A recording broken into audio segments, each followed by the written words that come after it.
오래전에 우리 교회에서 베트남 선교한다고 많이 애를 썼습니다. 그 중에서 기억나는 게 하나 있네요. 약 1,400~500만 원 들여서 한 주 동안에 개인 주택 하나 지어주고 왔던 우리 청년들과 함께 그런 일을 했던 기억이 납니다. 그야말로 아침에 일 시작해서 오후까지 열심히들 우리 청년들이 땀 흘리고 수고를 했었습니다. 선교 여행도 한번 하면서 한때는 베트남에서 캄보디아로 버스를 타고 갔던 기억이 납니다. 거기에 가면 킬링필드라고 하는 유명한 곳이 있어요. 좋은 일로 유명한 것이 아니라 참으로 처참한 일로 유명한 그런 곳이죠. 거기는 땅 이름이 아니에요. 많은 해골들이 쌓여져 있는 곳, 해골들이 쌓여져 있는 곳, 그런 곳입니다. 왜 그렇게 해골들이 거기에 쌓여져 있었게 되었느냐 하면 크메르 루즈라고 하는 공산주의 운동 단체가 1975년부터 1977년까지 캄보디아를 지배하게 됩니다. 그러니까 시아누 정부가 전복되면서 이 크메르 루즈가 나라를 다스리게 됩니다. 그때 지도자는 누구냐면 폴 포트라고 하는 사람이지요. 그는 이러한 명분을 내세웁니다. 노동자들과 농민들이 잘 살 수 있는 유토피아 세상을 만들어 보자. 노동자들과 농민들이 잘 사는 나라를 만들어 보자. 이러한 명분 아래에 그들에게 강제 노동도 많이 시켰고 급진적인 공산주의 농지 개혁을 시작하게 됩니다. 그러니까 노동자들하고 농부들이 잘 살도록 해준다고 하니까 반발을 일으키는 사람들이 있겠죠. 그게 누굽니까? 부유층의 사람들이에요. 식자층들이에요. 전문가들이에요. 그들이 반대를 하자 이 폴 포트라고 하는 사람을 중심으로 해서 크메르 루즈라고 하는 공산당 단체가 그들을 끌어다가 무자비하게 숙청을 하고 살해를 하고 굶어 죽게 해서 그 당시 인구의 4분의 1이었던 200만 명이 세상을 떠나게 됩니다. 그 사람들을 어떻게 하겠습니까? 온통 갖다가 버렸습니다.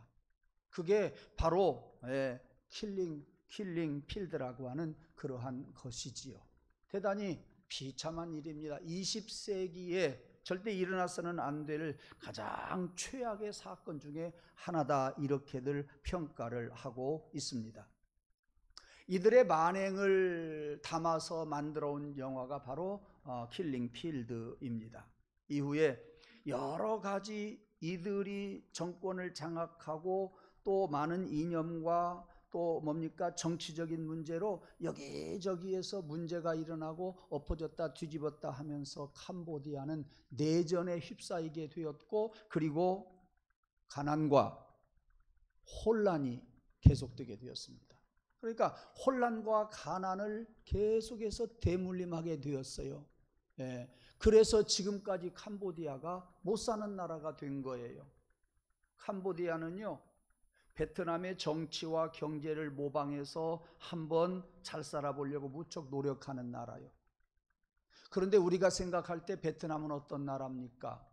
대단히 못 사는 나라입니다. 그럼에도 불구하고 캄보디아는 베트남의 정치와 경제를 모방해서 모든 정책을 펴나갑니다. 즉 베트남보다도 훨씬 못 사는 나라, GDP 약 1,520달러 정도 되는 그러한 못 사는 나라, 가난이 대물림된 나라다, 그런 이야기입니다.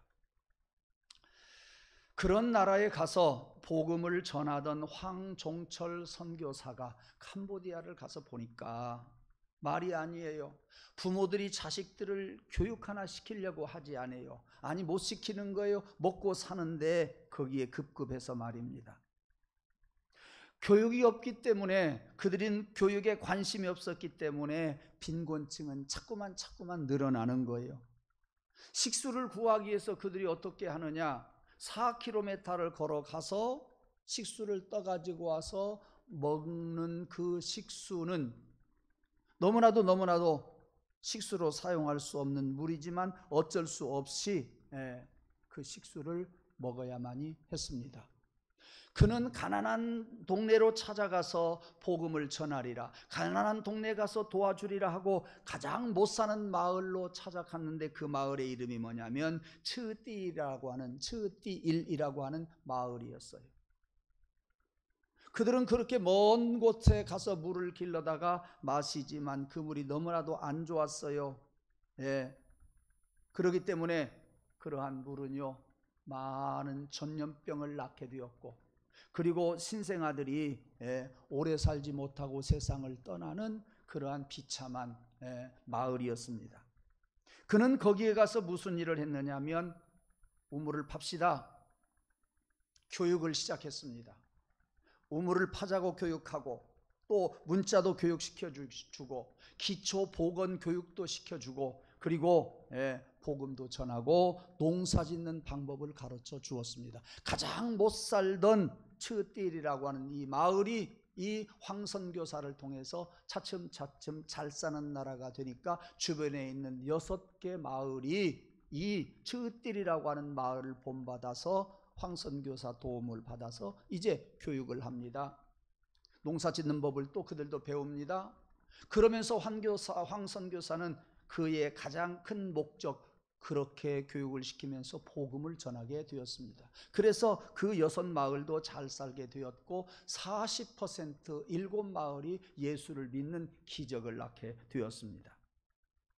이렇게 한 선교사의 도움으로 빈곤의 대물림은 이제 끊어져 가게 되었고 마을 사람들은 잘 살면서 그 물의 소중함을 알게 되었고 이 황선교자 한 사람의 선교사의 고마움을 알게 되었으며 우물을 파고 거기에서 물을 떠가던 사람들이 이 우물물은 생명의 물이다 라고 이렇게 일컬어지게 되었습니다. 여러분 아시는 것처럼 물은 이렇게 소중합니다. 우리 몸의 70-80%를 차지하고 있지요. 여러분 물만 잘 먹어도 병 걸린 사람이 고침받는 거 아시지요? 물을 잘 먹어야 우리가 건강하게 살아갈 수가 있습니다. 그래서 오늘도 많은 사람들은 좋은 물을 찾으려고 노력을 합니다. 많은 돈을 들여서 물을 사서 먹습니다. 심지어 이제는 산소도 사서 마시는 세상이 되었습니다. 물이 생명만큼이나 중요하지요. 소중한 것임에 틀림이 없습니다. 오늘 본문은 주님이 우리를 위해서 생수를 주신다고 말씀하세요. 39절에 보실까요? 이 생수를 성령이라고 말씀하네요. 이 생수를 일컬어서 성령이라고 말씀을 해요. 우리가 많이 찬양하고 고백하는 대로 성령님의 또 다른 이름 뭡니까? 물 같은 성령이라고 합니다. 성령님의 또 다른 이름 물 같은 성령. 다음 주에 한 번 더 생각해보고 그 다음 주에는 또 불 같은 성령에 대해서 말씀을 전하도록 하겠습니다. 그러면 성령님이 왜 물 같은 성령이시냐? 오늘 한 가지 말씀을 드리려고 합니다. 성령은 우리의 목마름을 해결해 주시기 때문입니다. 성령님은 우리의 목마름을 해결해 주신 것을 믿는 사람들은 크게 아멘 하십시다. 이 믿음이 아직 없는 사람들은 이 믿음을 갖기 위해서 큰 소리로 아멘 하십시다. 성령님은요 우리의 목마름을 해결해 주시는 분이시라고 하는 것을 여러분들이 믿으시기를 바랍니다. 저는 지난 주일날 설교를 준비를 제법 잘했다고 생각하고 올라왔습니다. 와서 말씀을 전하다가 보니까 그 말씀이 문제가 아니었습니다. 말씀을 전하다가 보니까 여러분들 심령 속에 성령 강림 주일날 성령이 임하는 것이 더 소중함을 이 단에서 더 느끼면서 여러분들에게 성령이 임해야 된다고 하는 것을 어린아이에게 약을 먹이듯이 강압적으로 말씀을 막 전했습니다. 소리를 막 외쳤습니다. 안타깝게 말씀을 전했습니다. 아마 오늘 또 그럴 것 같습니다. 안 믿는 사람들, 모르는 사람들은 그 말씀이 무슨 말씀인지 모를 겁니다. 그러나 믿음이 있는 자, 그러나 성령을 사모하는 자는 지난 주일날도 무엇인가를 깨달았으리라고 저는 생각을 합니다. 오늘도 여러분들에게 성령께서 임하시기를 주님의 이름으로 축원합니다. 그 성령이 여러분의 마음들을 깨뜨리고 부수고 열어주시고 지혜를 주셔서 뭔가 오늘 한 말씀, 성령이 여러분들에게 들려주시는 말씀이 있기를 간절히 소원하면서 말씀을 전합니다. 말씀 받기를 주의 이름으로 축원합니다. 오늘 본문 37절 38절에 보면 명절 끝날, 즉 큰 날에, 명절 끝날, 곧 큰 날에, 이 명절은 2절에 가서 보니까 초막절이라고 그랬어요. 초막절을 지키는 마지막 날, 이 날이 큰 날이에요. 이 초막절을 지키는 크라이막스가 바로 이 끝날이에요. 이 끝날에 많은 사람들이 축제로 가득한 이 끝날에 예수께서 37절 서서 외쳐 이르시되, 아마 예수님께서 앉아 계셨던 모양이에요. 서서 큰 소리로 외쳐 이르시되 뭐라 그랬어요? 누구든지 목마르거든 내게로 와서 마시라. 누구든지 목마르거든 내게로 와서 마시라. 나를 믿는 자는 성경의 이름과 같이 생수의 강이 흘러나오리라 하시니라. 생수의 강이 흘러나오리라 하시니라. 예, 나를 믿는 자는 성령이 생수의 강같이 흘러나오리라 이렇게 말씀합니다. 이 날이 무슨 날이라고요? 초막절의 마지막 날이라고요. 초막절의 마지막 날은 이 축제의 마당, 한바탕 축제가 크라이막스를 이루는 날, 그들은 기쁘고 즐거워서 뛰는 날, 근심 걱정이 없이 같이 즐겨하는 날, 주님은 일어서서 외쳐 말씀하시기를 누구든지 목마르거든 내게로 와서 마시라. 나를 믿는 자는 성경의 이름과 같이 생수의 강이 흘러 넘치리라. 그렇게 말씀하셨습니다. 유대인들에게는요 3개의 명절이, 3대 명절이 있어요. 유월절과 맥추절과 초막절입니다. 오늘 초막절에 대해서 간단히 말씀을 드리도록 하겠습니다. 이 3대 명절 중에 오늘 본문 말씀은 초막절이라 그랬습니다. 이 초막절이라고 하는 것은 모든 사람들이 예루살렘에 와서 성전에 와가지고 같이 축제를 하는 절기예요.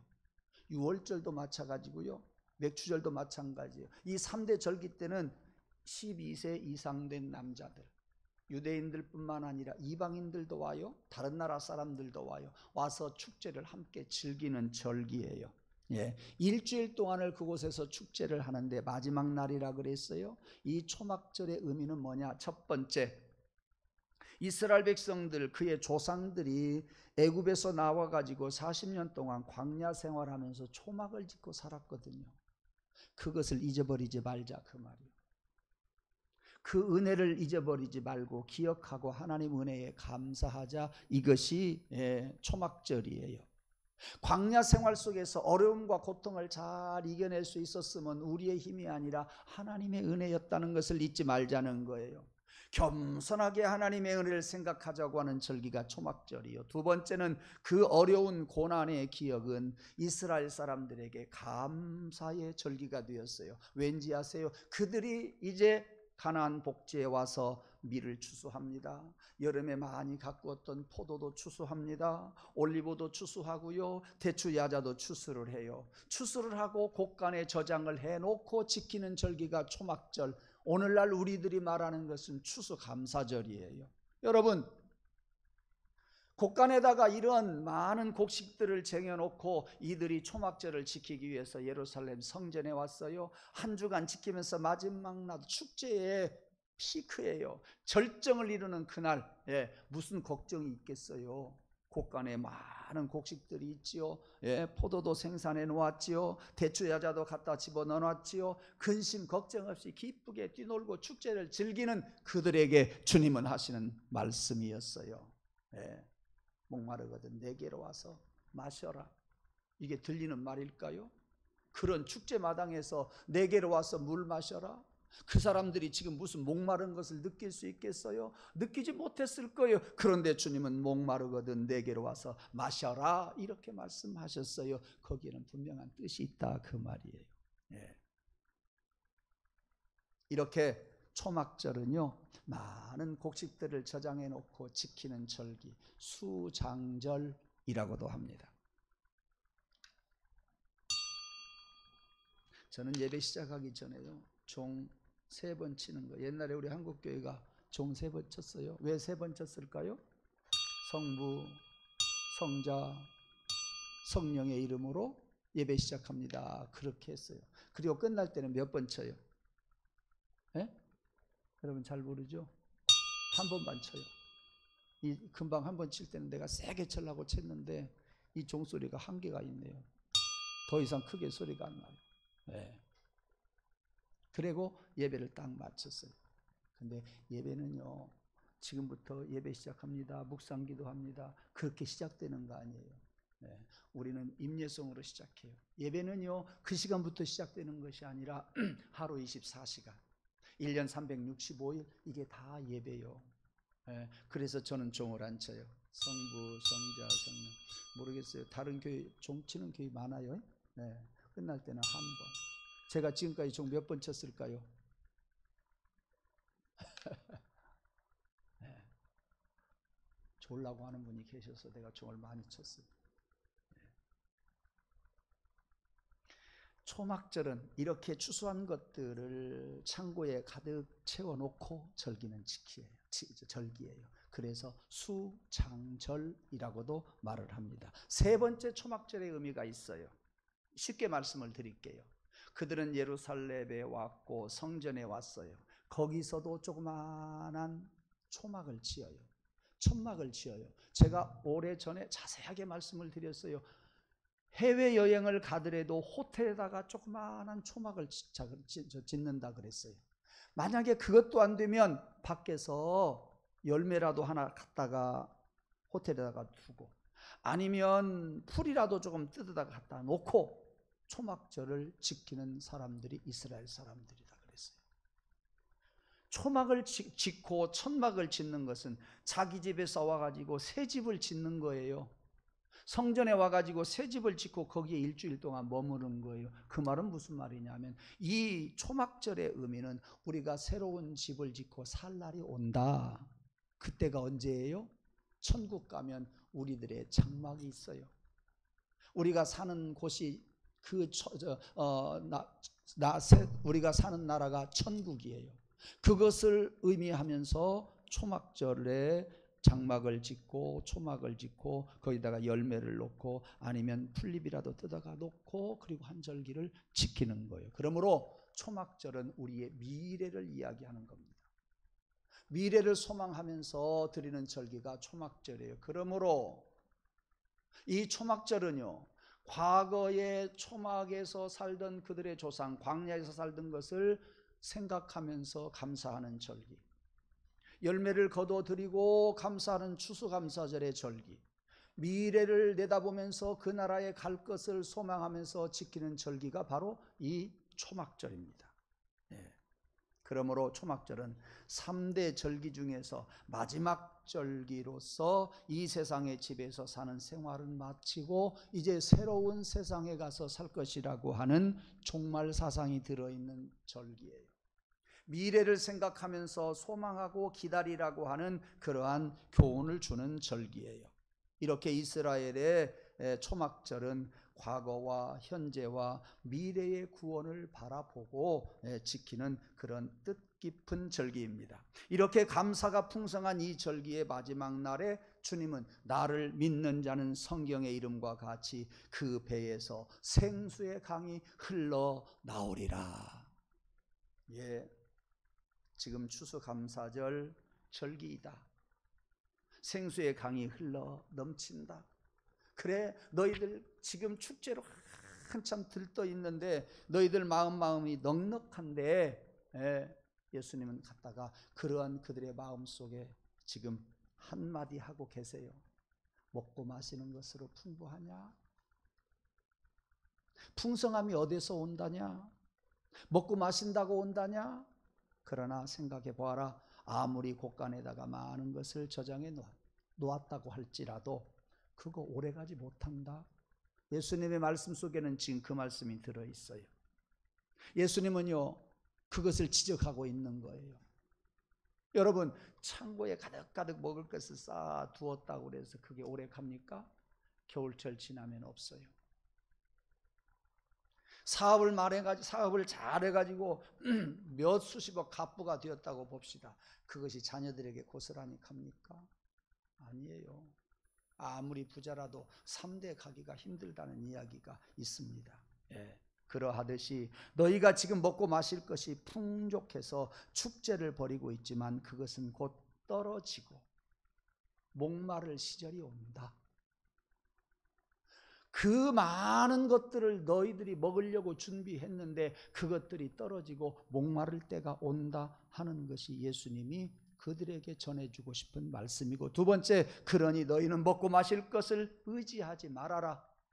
먹고 마실 것을 의지하지 말고 내가 너희에게 주는 성령을 받으라 그랬습니다.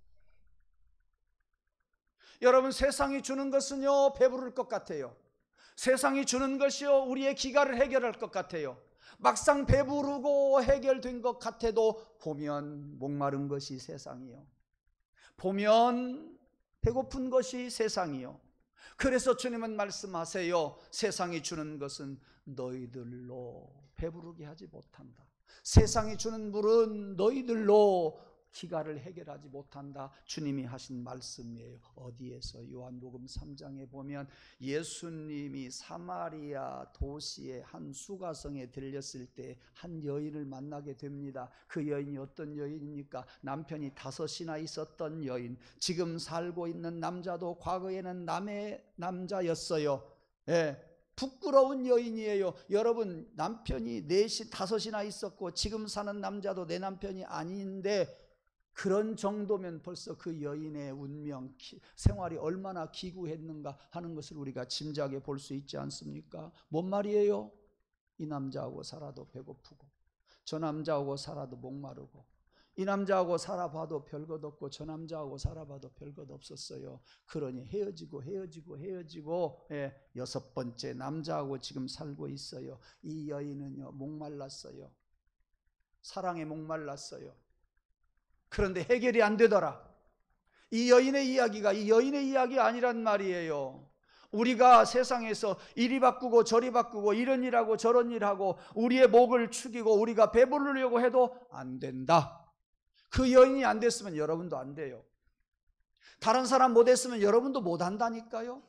그것을 겸허하게 인정할 줄 아는 자이어야 합니다. 예. 이렇게 아픔이 많은 여자에게 주님은 뭐라고 말씀하세요? 내가 주는 물을 마시는 사람은 영원히 목마르지 아니하리니 내가 주는 물을 마시는 자는 영원토록 솟아나는 샘물이 되리라 말씀하셨습니다. 그러므로 나도 사마리아 여인과 같습니다. 남자나 여자나 할 것 없이 나도 남편이 과거에 5이나 있었습니다. 여기저기 달려가면서 샘물을 구해봤지만 기갈은 마찬가지요, 배고픈 건 마찬가지요. 이 사마리아 여인을 바라보면서 불쌍하다고 생각하는 여러분, 내가 불쌍한 것을 여러분이 아시기를 바랍니다. 내가 불쌍하다고 하는 말이에요. 여기에서 이 기갈에서 누가 나를 자유케 해주느냐 그 말이에요. 이 배고픔에서 누가 나를 해방시켜 주느냐 그 말씀이에요. 여러분, 너나 할 것 없이 우리는 다 죄인이지만 주님 앞에 나오면 주님 말씀하신 것과 같이 내가 주는 물을 마시는 자는 영원히 목마르지 아니하리라. 축제가 한참인 초막절 마지막 날에 누구든지 내게로 와서 물을 마시라고 말씀하신 주의 음성을 듣자 그 말씀이에요. 주님에게로 가자 그 말씀이에요. 주님에게서 해결하자 그 말씀이에요. 저는 이 말씀을 이렇게 여러분들에게 이해가 가도록 설명하고 싶어요. 우리는 영이 있어요. 우리는 정신이, 마음이 있어요. 우리는 육이 있어요. 하나님께서 아담을 흙으로 창조하시고 그의 코에다가 생명을, 살아있는 영을 불어넣으신지라 그랬습니다. 그러므로 우리야 육신이 만족하다고 그래서 만족하느냐? 아니에요. 우리의 정신과 마음이 만족하다고 그래서 만족을 얻느냐? 아니에요. 우리에게 생명을 불어 넣으신 하나님께서 우리에게는 영이 있으니 우리의 영이 만족해야 만족함을 얻을 수 있다. 할렐루야. 사랑하는 자여, 내 영 혼이 잘됨과 같이, 내 영 마음이 잘됨과 같이, 내 영 정신이 잘된 것 같이 범사가 잘되고 강건하기를 내가 간구하노라 하신 요한이서 1장 3절 말씀과 같이 여러분들이 첫째 떡 먹고 배부르려고 하지 말고 여러분들이 어떤 사람으로부터 사랑받고 배부르려고 하지 말고 하나님이 주시는 영으로 여러분들이 배부름을 얻고 하나님이 주시는 영으로 기가를 해결할 수 있다고 하는 그 믿음이 여러분에게 있기를 원하고, 성령님이여 내 안에 오시옵소서. 가장자리에 모시지 말고 성령님을 여러분 가슴속 마음속 한가운데 모시고, 성령님이여 오시옵소서. 오셨으니 나를 주관하여 주옵소서. 오셨으니 내 마음을 감동시켜 주옵소서. 오셨으니 나에게 지혜를 주옵소서. 오셨으니 영을 보게 하여 주옵소서. 이러한 간절함이 우리에게 있기를 원합니다. 아직 믿음이 없다고 한다면 간절함이라도 보여드립시다. 하나님께 간절함이라도 여러분들이 보여줄 수 있기를 주님의 이름으로 축원합니다. 그래, 나는 먹을 것이 있으니까 성령 필요 없다. 성령께서 역사하지 않습니다. 나는 사랑하는 남편이 있다. 그러므로 성령 필요 없다. 하나님은 그 심령 속에서 역사하지 않습니다. 그러나 아시잖아요. 수가성에서 예수님을 만난 여인이 세상 것 가지고 계속 목말랐어요. 세상 것 가지고 배부름을 얻을 수가 없어요. 세상 것 먹어도 계속 목말랐어요. 주님 만나고 영생 얻은 줄로 믿어요. 그곳에서 주님을 만나고 그는 기가람이 해결되었어요. 여러분에게 이 믿음이 있기를 원합니다. 이런 믿음이 여러분 옆에 있는 사람에게 전달되기를 원합니다. 여러분의 믿음이 여러분 가족들에게 고스란히 그 가족들의 믿음을 가질 수 있기를 주님의 이름으로 축원합니다. 여러분 믿음이 있어서 옆 사람들을 좋게 해야죠. 여러분 그 성령을 못 쓰고 살아가면서 옆 사람 성령으로 살아갈 수 있도록 도와주어야지요. 여러분이 육을 가지고 살고 여러분이 세상 것만 가지고 살다가 옆에 있는 사람 영까지도 망가뜨리는 자가 되지 않기를 원합니다. 성령님이여 내 마음속에 오시옵소서. 이러한 마음이라도 있기를 원합니다. 지난 주일도 오늘 또 우리 목사님이 이렇게 외치고 우리 주님이 이렇게 말씀하시니 내 속에 성령님이여 오시옵소서라는 간절함이라도 여러분 속에 있기를 원하고, 그런 자에게 성령이 어느 때 오셔서 여러분도 모르게 역사하시고 여러분들의 삶을 주관해 주실 줄로 믿습니다. 여러분, 제가 아까 킬링 필드 이야기로 설교를 시작했습니다. 그래요, 노동자들에게, 농부들에게 유토피아 세계, 살기 좋은 세계, 어떤 사람보다도 그 하층 계류에 있는 사람들이 정말 잘 사는 나라가 되게 해주겠다고 시작했는데 되냐고요? 안 된다 그 말이요. 어떠한 이념 가지고 되냐? 안 된다 그 말이에요. 민주주의도 안 되고요, 공산주의도 안 되고, 사회주의도 아니고 자본주의도 안 된다 그 말이요. 여러분 알아야 돼요. 오직 무엇으로 되느냐? 하나님의 권능으로 된다. 오직 성령으로 된다. 예. 여러분, 정치가 우리의 갈증을 해결해 주어요? 경제가 우리의 배고픔을 해결해 주냐고요? 안 돼요. 여러분 기대하지 마세요. 안 됩니다. 예. 세상의 물은 마셔도 갈증 나게 되어 있습니다. 예. 크메르 루즈라고 하는 그 공산당 당체, 그들의 문제를 해결해 준다고요? 아니에요. 캄보디아를 더 못 살게 만들었어요. 200만 명이나 되는 사람을 숙청시키고 죽였어요. 그 가난과 그 어려움을, 환난을 계속해서 대물림하고 있어요. 오늘까지 말이죠. 예. 얼마나 비참한 이야기예요. 여러분, 세상에 보는 거 직접 가서 그거 얻으려고 하지 말고 성령님 도와주세요. 성령님이 그 세상 거 성령님을 통해서 도와주세요. 여러분 그렇게 쓰리 쿠션해서 한번 얻어보세요. 예. 저는 당구를 안 쳐봤습니다만 쓰리 쿠션 해가지고 한번 그것을 얻어보세요. 누구한테? 성령님께. 성령님께. 예. 어떻게 해야 될까요? 성령님을 받아들이십시오. 사모하십시오. 성령께서 함께 하시는 분은요, 성령 충만하게 될 줄로 믿습니다. 그분을 내 안에 모시고 내 안에서 역사하시도록 기도하시고 내 안에서 역사하시도록 간절히 사모하면서 살아가시기를 주님의 이름으로 축원합니다. 네. 그래서 그 또한 성령께서 내 안에서 역사하시는 그 삶 자체도 하나님께 드려요. 하나님께 드려야 돼요. 그래서 시편 33편 12절에 보니까 이런 말씀하고 계시네요. 여호와를 자기의 하나님으로 삼는 나라 곧 하나님의 기업으로 선택된 백성은 복이 있도다. 성령을 택하고 마음에 모시고 살기를 원하는 사람은 복이 있도다. 아멘. 물 같은 성령, 그분은 내 인생의 모든 목마름을 해결해 주십니다. 여러분, 세상에 이리저리 쫓아다니면서 얻으려고 하지 말고 제단에 찾아와서 하나님의 말씀으로 예배하고 기도하고 찬송하면서 성령을 찾으시고 성령을 갈구하시고 성령을 모시고 성령의 도움을 받아 살아가는 저와 여러분 되기를 주님의 이름으로 축원합니다. 기도하겠습니다. 하나님, 다시 한번 우리의 믿음을 점검해 볼 때 믿음으로 산다고 성령으로 산다고 이야기를 다짐을 고백을 하면서 살아왔지만 우리들 그렇게 살지 못한 적들이 너무나도 많았음을 고백하며 이 시간도 용서를 구하오니 우리의 죄악을 사하여 주시옵소서. 세상의 그 어떤 것을 세상에서 구하려고 하지 말고 하나님이 주시는 성령으로 말미암아 구해지게 하여 주셔서 성령의 도움받고 살아가는 저희들 되게 해 주옵소서. 그래서 하나님, 내 안에 성령님 모시고 살아가면서 쉽게 살게 하여 주옵소서. 그 성령님이 많은 결실을 맺게 하여 주실 줄로 믿습니다. 하나님, 내가 성령의 다스림을 받을 때에 그런 은혜와 복을 받을 줄로 믿사오니 주여, 내 뜻대로 말고 내 방법대로 말고 세상의 어떤 것으로가 아니라 성령에 의지하서 성령의 방법대로 저희들 살아가게 해 주옵소서. 예수님의 이름으로 감사하며 기원하옵나이다. 아멘.